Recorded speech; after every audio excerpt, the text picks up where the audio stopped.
Hello everyone, welcome to all of you at mobile Pathshala. कैसे हैं आप सभी? I hope guys all of you are doing great and super. तो आज के इस लेक्चर में हम डिस्कस करेंगे सेंटेंस इंप्रूवमेंट से कुछ इंपॉर्टेंट क्वेश्चन। इसके पहले हमने एरर डिटेक्शन का क्वेश्चन किया है। एरर डिटेक्शन आपने देखा, अगर आपको कोई भी डाउट है तो आप मुझे कमेंट सेक्शन में बताइएगा, बट फिलहाल आप लोगों ने डाउट्स नहीं बताए हैं। तो आज हमारा डे 4 है और डे 4 में हम करने वाले हैं सेंटेंस इंप्रूवमेंट के क्वेश्चन। ठीक है, अगर मैं एसएससी सीजल प्रीलिम्स की बात करूं तो 2 क्वेश्चन बनते हैं आपके प्रीलिम्स के एग्जाम में, और आपके मैं बात करूं एसएससी सीजल की मेंस की बात करूं तो आपको देखने को मिलेंगे, कम से कम अगर देखने को मिलेंगे तो 10 क्वेश्चन, 10 से 15 क्वेश्चन आपको मेंस में देखने को मिलेंगे। ठीक है, तो फिलहाल आज के लिए हमारे पास में जो क्वेश्चन है वो है केवल 15 क्वेश्चन है, लेकिन 15 टॉप क्वेश्चन हम डिस्कस करेंगे और उसके साथ मेथड भी डिस्कस करेंगे कि आपको कैसे सॉल्व करना है। तो स्टार्ट करेंगे पहले क्वेश्चन से गाइस, और फुल एंथुसियाज्म के साथ में हम आज ये देखेंगे कि हम में कितना है दम। तो आप लोग देखते रहिए और आंसर भी करते रहिए और अपना ये जो लेवल है वो भी पता करते रहिए। ठीक है, सो फटाफट से स्टार्ट करेंगे। पहले क्वेश्चन है, पहला क्वेश्चन है, one must remember that meteorological weather system यानी मौसम विभाग जो है do not respect some geographic boundaries. Systems के लिए देखिए यहाँ पर जो आया है ये डू का यूज सिस्टम्स के लिए किया गया है, तो सिस्टम्स प्लूरल है, सो वर्ब यहाँ पर डू एकदम एप्रोप्रिएट है, there is no problem guys. आगे का यहाँ अंडरलाइंड है, तो आप बताएंगे मुझे कि ये इसको हम इंप्रूव कैसे कर सकते हैं। ऑप्शन है आपके पास में, आप ऑप्शन देखिए, क्वेश्चन देखिए, ऑप्शन को कैसे आप इंप्रूव करेंगे इसको आपको देखना है। ठीक है, so systems do not respect some geographic boundaries.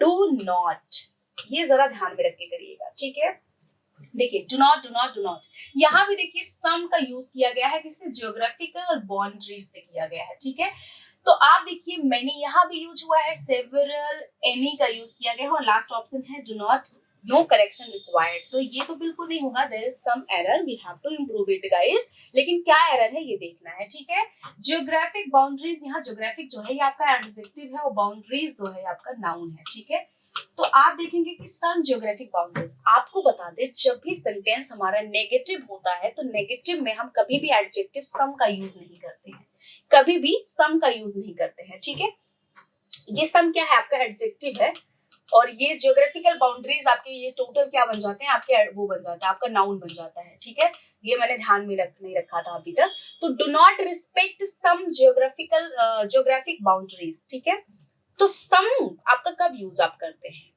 जब सेंटेंस अफर्मेटिव होता है तब हम सम का यूज करते हैं। जब सेंटेंस हमारा क्या होता है? नेगेटिव होता है, तब हम एनी का यूज करते हैं। तो यहाँ क्या होगा आपका? यहाँ हम यूज करेंगे एनी यूज करेंगे। ठीक है, so do not respect any geographic boundaries. तो आपका एनी कहाँ पर है? एनी आपका यहाँ है। सो नेगेटिव सेंटेंसेस में आप हमेशा एनी का यूज करते हैं। जैसे do not, I do not have some books नहीं होगा, I do not have any books होगा। ठीक है, तो यहाँ आपका डी ऑप्शन बनता है करेक्ट। बढ़ेंगे नेक्स्ट पे हम, he did not mind when he was saying he was only talking through his hat। यहाँ आपका अंडरलाइन है did not mind when। अब आपको ये did अगर यहाँ पर करेक्ट करना है तो पहले आपको आगे वाला सेंटेंस देखना होगा कि आगे वाले सेंटेंस में पास्ट है कि नहीं, क्योंकि did आपका हेल्पिंग वर्ब किसका है? पास्ट का है। सो he was, यहाँ देखेंगे was, ये पास्ट का है, तो यानी कि यहाँ का जो हेल्पिंग वर्ब है ये एब्सोल्युटली करेक्ट है। he did not mind when, when। अब जरा सेंटेंस की मीनिंग एक बार निकालो। he did not mind when, जब भी उसको कुछ बोला जाता है वो बिल्कुल उस चीज को माइंड नहीं करता है, क्योंकि वो अपने हैड से बात करता है। हैड का मतलब होता है उसको जो आता है उसके मुंह में वो बोलता जाता है। ठीक है, हम क्या बोलते हैं? हम when का यूज नहीं करते हैं, हम what का यूज करते हैं। क्या यूज करते हैं? what यूज करते हैं। he did not mind what he was saying, he was only talking through his hat। तो यहाँ देखिए does का अगर यहाँ पर है ना, अगर यहाँ पर देखिए प्रेजेंट ना होता, पास्ट ना होता, तो हम डज का यूज करते। तो यहाँ पास्ट है तो डिड एकदम करेक्ट है, तो यानी कि डज नहीं होगा, डू नहीं होगा। Did not mind what he, did not mind what he was saying, he was only talking through his heart. Correct आपका बना, ये सी ऑप्शन आपका यहाँ पर करेक्ट है। क्यों करेक्ट है? क्योंकि हम व्हेन का यूज, वेयर का यूज हमेशा टाइम और प्लेस के लिए करते हैं, और व्हाट का यूज हम क्वेश्चन के लिए करते हैं या फिर चीजों को कि क्या कि वो उसको कोई फर्क नहीं पड़ता है, जो भी उसको कोई बोलता है या कुछ भी उसको कोई बोलता है तो उसको कोई फर्क नहीं पड़ता है, ठीक है।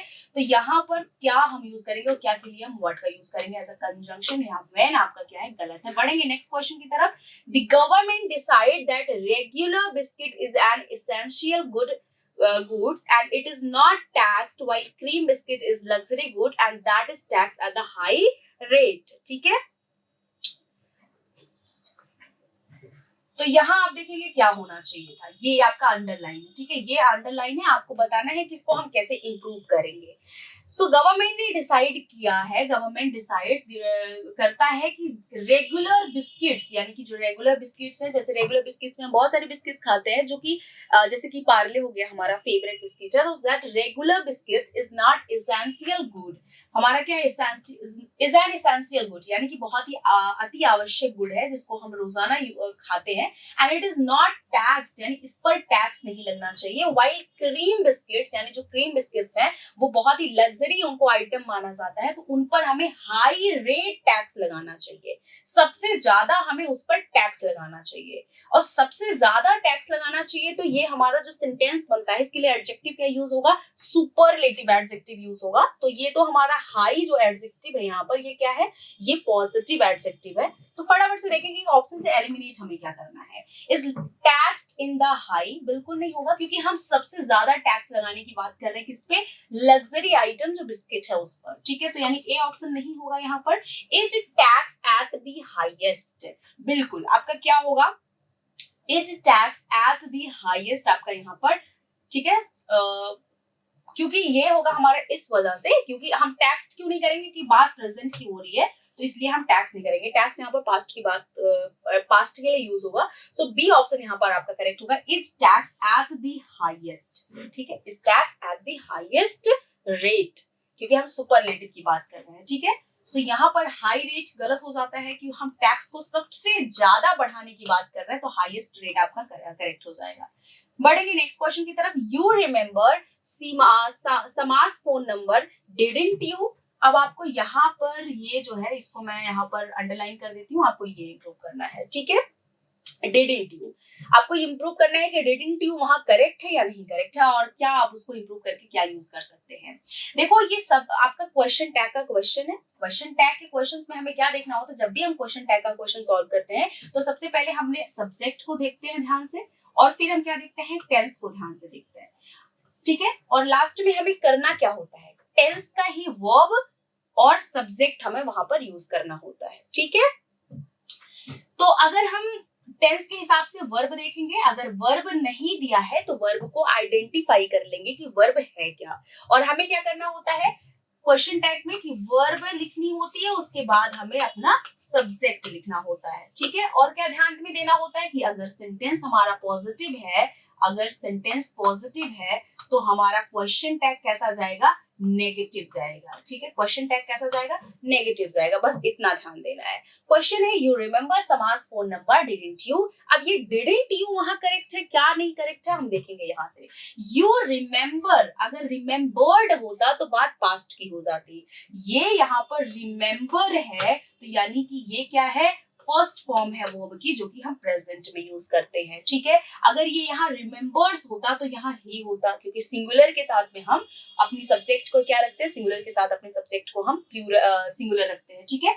यू रिमेम्बर, बात ये क्या है, ये हमारी प्रेजेंट की बात हो रही है, और प्रेजेंट में जो हेल्पिंग वर्ब यूज करते हैं हम यू के साथ, वो क्या होता है हमारा डू होता है, ठीक है। अगर ही होता यहाँ तो यहाँ डज हो जाता, ठीक है।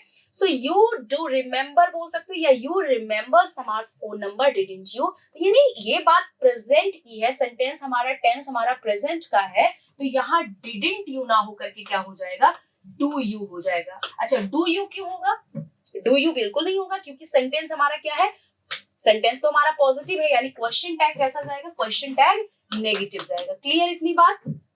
तो यहाँ क्या होना चाहिए था, ए ऑप्शन यहाँ पर करेक्ट होगा आपका, डोंट यू हो जाएगा। सो यू रिमेम्बर समास phone number don't you.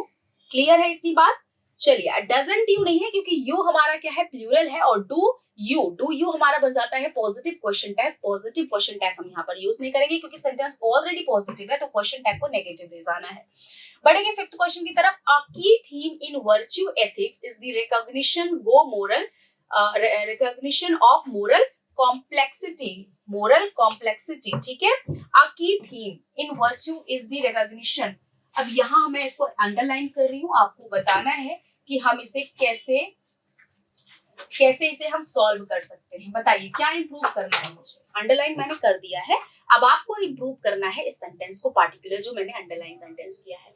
Uh key theme हमारा बन जाता है सिंगुलर। अगर कोई सब्जेक्ट सिंगुलर है तो ऑब्वियसली हम जो वर्ब यूज करेंगे वो हमारा सिंगुलर होगा। सो यानी इन वर्च्यू इज क्या है, सिंगुलर है, जो कि एकदम सब्जेक्ट पे एग्री करता है, ठीक है। So a key theme in virtue ethics is the recognition of moral complexity. There is no error guys, in virtue ethics कर देते तो गलत हो जाता, आर गलत हो जाता है, क्योंकि आपको मैंने जब सेंटेंस एरर डिटेक्शन के क्वेश्चंस कराए थे तो मैंने बताया था कि नाउन ऑफ नाउन या नाउन प्रेपोजिशन नाउन, जो आगे की जो वर्ब होती है वो हमेशा डिपेंड करती है अपने पहले वाले नाउन पर। अगर पहला वाला नाउन सिंगुलर है तो वर्ब सिंगुलर, अगर पहला वाला नाउन प्लूरल है तो वर्ब प्लूरल होगी। ये मैंने आपको कॉन्सेप्ट बहुत पहले बताया था, ठीक है। नाउन प्रेपोजिशन नाउन, आगे आने वाला जो वर्ब होगा वो पहले वाले नाउन पर डिपेंड करेगा। सो आ की थीम, यहाँ आ आर्टिकल यूज हुआ है, ये हमारा सिंगुलर है,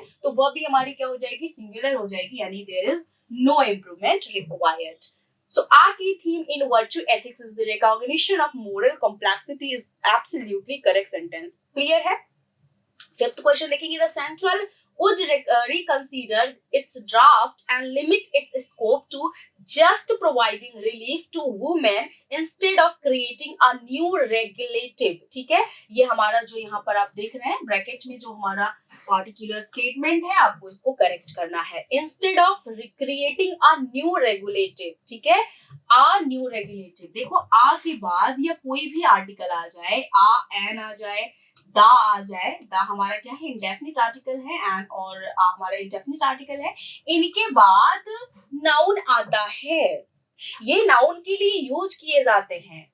तो अगर इनके बाद एक एडजेक्टिव आ जाता है और एडजेक्टिव के बाद नाउन आ जाता है तो ये एकदम करेक्ट है, कोई दिक्कत की बात नहीं है, इधर एडजेक्टिव आ सकता है, ठीक है। तब भी ये जो आर्टिकल्स हैं ये हमारे नाउन के लिए ही माने जाते हैं।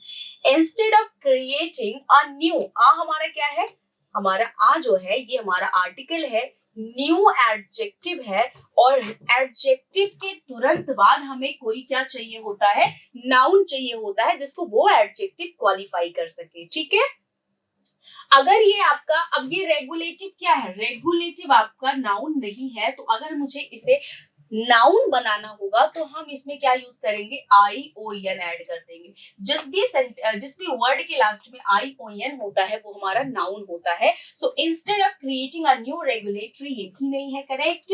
Instead of making a new regulator, ये भी नहीं है। Instead of creating a new regulation, ये आपका सी ऑप्शन क्या बन जाता है, करेक्ट बन जाता है, क्योंकि एक एडजेक्टिव के बाद सीधा एक नाउन आता है। मैंने फॉर्मेट भी आपको दिया कि आर्टिकल, एडजेक्टिव एंड देन आपका नाउन आना इंपॉर्टेंट है, ठीक है।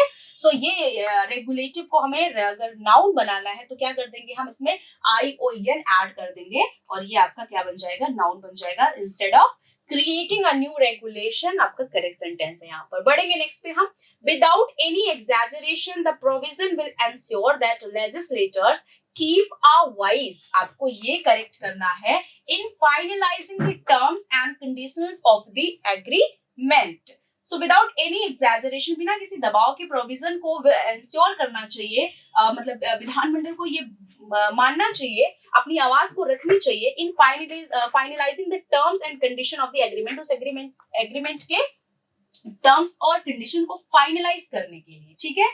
सो देखो गाइस, ये कीप अ वॉइस, आप ईडियम है ये हमारा, कीप अ वॉइस कोई ईडियम नहीं होता है। करेक्ट ईडियम इसके लिए है have a voice. Have a voice यानी अपनी आवाज को रखना, अपनी बातों को रखना, अपनी बातों को रखने के लिए हम कीप अ वॉइस नहीं यूज करते हैं, हैव अ वॉइस यूज करते हैं। तो यहाँ पर आपका पहला ऑप्शन क्या हो जाता है, करेक्ट हो जाता है have a voice. Had a voice, lost a voice, यहाँ पर तीनों नहीं आपका करेक्ट है। नो इंप्रूवमेंट तो बिल्कुल नहीं होगा क्योंकि इंप्रूवमेंट यहाँ पर करना है। ये ईडीएम है, जब भी आप अपनी आवाज रखने के लिए कोई बात बोलते हैं तो वहां क्या बोलते हैं, वहां बोलते हैं हैव अ वॉइस, यानी कि अपनी आवाज को रखो, ठीक है, हैव अ वॉइस। बढ़ते हैं नेक्स्ट क्वेश्चन की तरफ हम। As soon after the players arrive, जैसे players आए in decorated cars में the ceremony began with traditional African drummers and dancers blowing conch shells। मतलब जैसे ही क्रिकेटर्स आए, लोग क्या करने लगे, जो है अफ्रीकन ड्रमर्स के साथ में उनका स्वागत करने लगे, इत्यादि इत्यादि सभी सेंटेंस में दिए हुए हैं। अब हमें क्या करना है, हमें इस पार्टिकुलर सेंटेंस में बताना है कि इसको हम इंप्रूव कैसे कर सकते हैं, क्या कर सकते हैं। एज सून एज, अब देखो आपके पास में ऑप्शंस हैं, आप खुद बताएंगे इतने अच्छे क्वेश्चन के लिए कि आप इसको कैसे इंप्रूव कर पाएंगे। Soon after the players arrive, अब देखो यहाँ पर हम अराइव नहीं यूज करेंगे, व्हाई, क्योंकि बिगेन हमने यूज किया, और बिगेन हम कब यूज करते हैं, बिगेन हम पास्ट के लिए, यानी कि हमारी सेकंड फॉर्म है वर्ब की, तो ये हमारी पास्ट की है बात, तो हम इसके लिए वर्ब की फर्स्ट फॉर्म नहीं यूज करेंगे, ये तो हमारा केवल डिड के साथ होता है। तो यानी ये पहला ऑप्शन तो एलिमिनेट हुआ। Soon after the players arrived, ठीक है, यहां भी हमारा अराइव्ड सही है तो इसको हम ऑप्शन में रखते हैं, और दूसरा भी हमारा अराइव्ड है तो उसको भी हम ऑप्शन में रखते हैं, ठीक है। ऑप्शन में रख करके हम जरा एक बार चेक कर लेंगे इस सेंटेंस को पुट करने के बाद। अगर मैं बोलूं as soon as the players arrived after in, after और इन एक साथ में कभी भी नहीं आ सकते हैं। अगर ये सेंटेंस आप यहाँ पर फिट कर रहे हैं as soon as the players arrived after in, तो गलत हो जाएगा क्योंकि आफ्टर और इन एक साथ नहीं आ सकते हैं।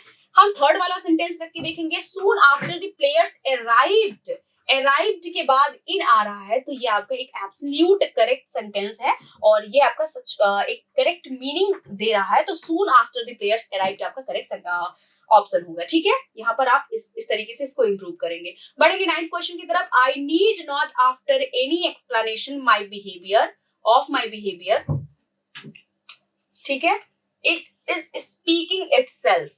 अब यहाँ है कि मुझे अपने कोई एक्सप्लेनेशन अपनी बिहेवियर का नहीं देना है, अपने बर्ताव का नहीं देना है, क्योंकि वो खुद बोलता है, वो खुद बोलता है। इज स्पीकिंग इटसेल्फ होगा। क्या आपको ये सही लग रहा है कि अगर मेरा बिहेवियर खुद बोलता है, मुझे कोई एक्सप्लेनेशन अपनी बिहेवियर के बारे में नहीं देना है, तो क्या ये इज स्पीकिंग इटसेल्फ होगा? नहीं। जब भी हम कोई हैबिचुअल या कोई फैक्ट की बात बोलते हैं तो उसको हमेशा प्रेजेंट इंडेफिनिट में रखते हैं, यानी इज स्पीकिंग तो बिल्कुल यहाँ पर नहीं होने वाला है। फैक्चुअल बातों के लिए हमेशा प्रेजेंट इंडेफिनिट आता है, यानी वर्ब की फर्स्ट फॉर्म के साथ एस हम यूज करते हैं। So will speak to itself नहीं होगा, फ्यूचर की बात है। स्पीक्स फॉर इटसेल्फ, आपका बी ऑप्शन यहाँ पर करेक्ट है। हैज बीन तो प्रेजेंट परफेक्ट कंटीन्यूअस का हो जाता है, ठीक है। सो क्या हो जाएगा, स्पीक्स फॉर इटसेल्फ हो जाएगा। बढ़ेंगे 10th क्वेश्चन की तरफ। He tries to make me change my mind but I was firm. अब यहाँ देखो लास्ट में हमने फॉर्म वॉच का यूज किया है, तो यानी कि पास्ट की बात हो रही है, तो ट्राइज तो प्रेजेंट हो जाता है। तो एक काम पास्ट में एक काम प्रेजेंट में कैसे हो गया, उसने ऐसा कुछ किया तभी तो वो फर्म रही, यानी कि दृढ़ रही, उसने अपना दिमाग नहीं चेंज किया। तो यानी इस ट्राइज को भी पास्ट में जाना चाहिए, ठीक है, क्योंकि उसने ट्राई किया, ऐसा हो चुका है, ये एक्शन हो चुका है।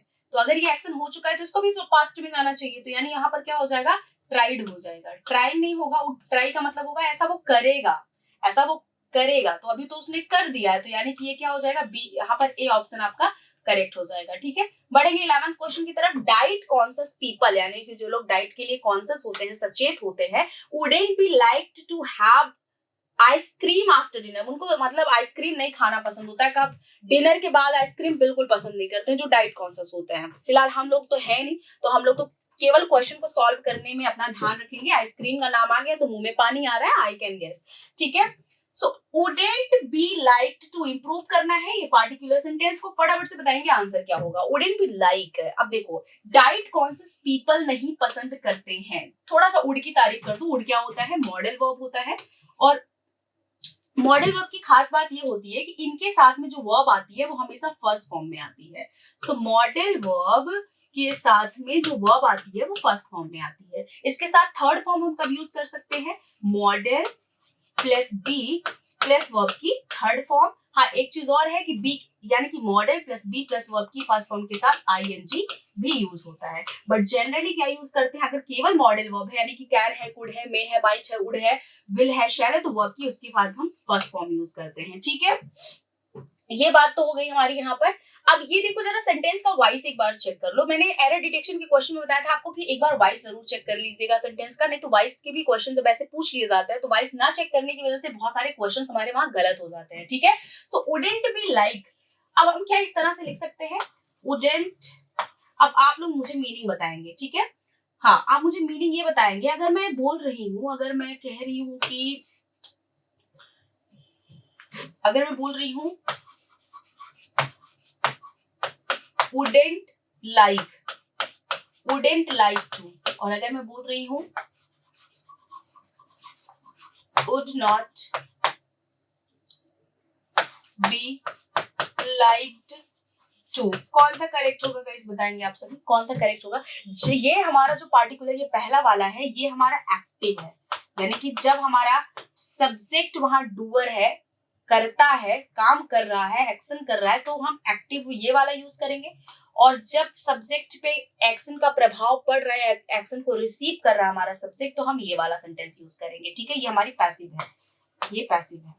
अब आप मुझे बताएंगे कि यहाँ पर सब्जेक्ट कौन है, डाइट कॉन्शियस पीपल है, और ये खुद नहीं पसंद करते हैं आइसक्रीम खाना डिनर के बाद, तो यानी कि सेंटेंस तो हमारा एक्टिव में जा रहा है, तो वुडंट बी नहीं होगा। ठीक है, वुडंट बी नहीं होगा, क्या होगा, वुडंट लाइक टू होगा, यानी पहला वाला स्टेटमेंट यहाँ पर करेक्ट है, ये सारे नहीं है करेक्ट। ठीक है, तो पहला वाला हम इस तरीके से इसको इंप्रूव करेंगे। 12th पाएंगे, Sheela is wiser than all her friends. Sheela क्या है, वाइज है अपने सारे फ्रेंड्स से, बुद्धिमान है। ठीक है, इंप्रूव करना है पार्टिकुलर, तो कैसे करेंगे आप, more wise then most of. देखो वाइज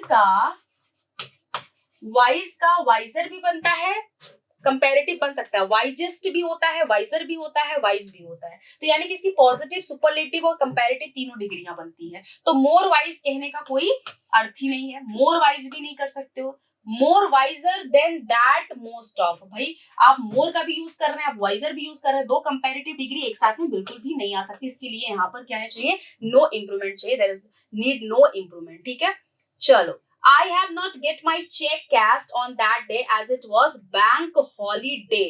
आपको ये वाला इम्प्रूव करना है, ये ठीक है। I have not get my check, मेरा चेक मुझे नहीं मिल सका, मेरा चेक मुझे नहीं मिला क्योंकि उस दिन क्या था, बैंक हॉलीडे था। ठीक है, सेंटेंस तो प्रेजेंट में है, सेंटेंस तो प्रेजेंट में है। अब आप ध्यान में रख करके इस क्वेश्चन को सॉल्व करेंगे।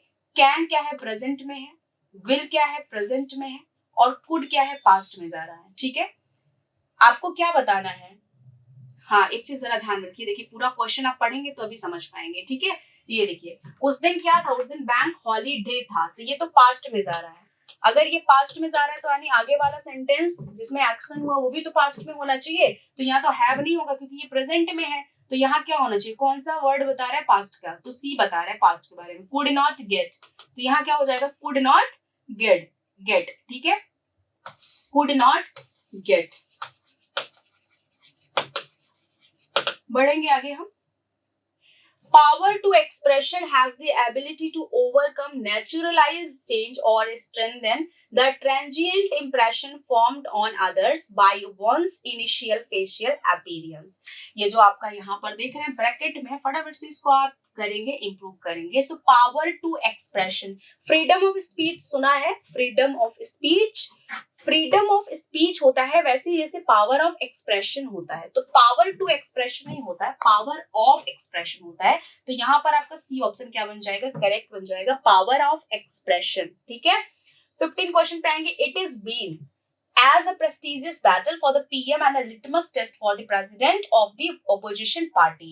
आपको पता है कि इस MR के साथ में, इस MR के साथ was वर्ब के साथ में क्या आता है, हमेशा वर्ब की फर्स्ट फॉर्म आती है, ING के साथ में या तो फिर being आता है, ये आप यूज करते हैं, being आता है, ये हम कब यूज करते हैं, पैसिव में यूज करते हैं। ठीक है, being ये पैसिव में यूज करते हैं, और हैज हैव के साथ में, हैड के साथ में, विल शैल हैव के साथ में हम बीन का यूज करते हैं। तो फिलहाल तो बीन तो यहाँ इनकरेक्ट है, इंप्रूव करेंगे, क्या हो जाएगा यहाँ पर, कैसे इंप्रूव करेंगे? आप देखिए यहाँ पर बात तो प्रेजेंट की हो रही है, इधर कहीं पास्ट की बात नहीं हुई है, तो यानी इट हैव बीन सीन नहीं होगा यहाँ पर, ठीक है, इट इज बीइंग सीन हो जाएगा, क्योंकि इट इज बीइंग या बीइंग जब भी हम ऐड करते हैं इनके साथ में तो हमेशा वर्ब की थर्ड फॉर्म आती है, तो यहाँ पर बी ऑप्शन आपका करेक्ट हो जाएगा, ठीक है। बढ़ेंगे नेक्स्ट क्वेश्चन की तरफ। हाँ, आज के 15 क्वेश्चन मैंने आपको पहले ही बताया था कि 15 क्वेश्चंस हैं आज के सेशन में, तो आज के सेशन के 15 क्वेश्चंस हमने कर लिए। 15 क्वेश्चन से आपको अगर कोई भी डाउट है, कोई क्वेश्चन नहीं आपको समझ में आया तो मुझे आप जरूर बताएंगे कमेंट सेक्शन में, और अगर आप जितना वीडियो को शेयर कर सकते हैं उतना शेयर करिए। बहुत मेहनत से आपके लिए मैं क्वेश्चंस लेकर के आती हूँ जो मीनिंगफुल हो और एग्जाम के पॉइंट ऑफ व्यू से हो, एग्जाम ओरिएंटेड क्वेश्चंस हो। तो मैं तो अपना पूरा 100% दे रही हूँ, और आप भी मेरे लिए बस इतना करिए, लिंक को शेयर करते रहिए। Thank you so much, bye bye and take care guys.